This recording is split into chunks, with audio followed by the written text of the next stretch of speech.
հոգեբանական բեկում տեղի ունեցավ։ Մենք շատ վաղուց հայտնի էինք որպես Եվրոպասեր հելենիստ ենք եղել, ովքեր խորենացին դրա մասին լուրջ գրել է։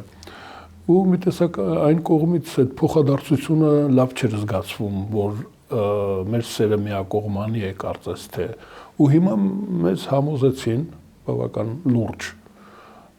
որ Եվրոպան էլ մեզ է սիրում։ Այդ դուք ասացիք աչքերը Եվրոպայի բերանն այստեղ էր, չէ,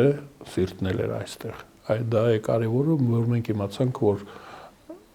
ավելորդ անգամ, ավելորդ էր դա իմանալ, մենք իմացանք, որ Եվրոպան ոչ միայն հեռվից է սիրում, այլ նաև շահագրգռված է եւ չի թաքցնում իր սերը։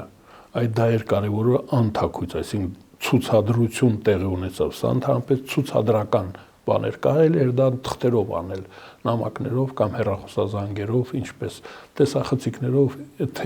բանավար, հեռավար, կարելի էր սիրել հեռվից էլ ինչ կա որ հիմա, բայց ցուցադրության խնդիր կար։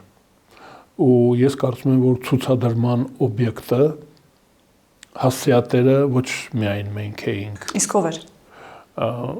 Նաև այն մարդիկ, ովքեր ասում էին Հայաստանը ոչ մեկին պետք չէ կամ Հայաստանը գնալու տեղ չունի։ Այո, ես կարծում եմ դա նրանց էր ուղղված։ Այս հասցեատերը միայն Ռուսաստանը չի։ Հիմա մենք գիտենք նաև թուրքական աշխարհ կոչվածը կա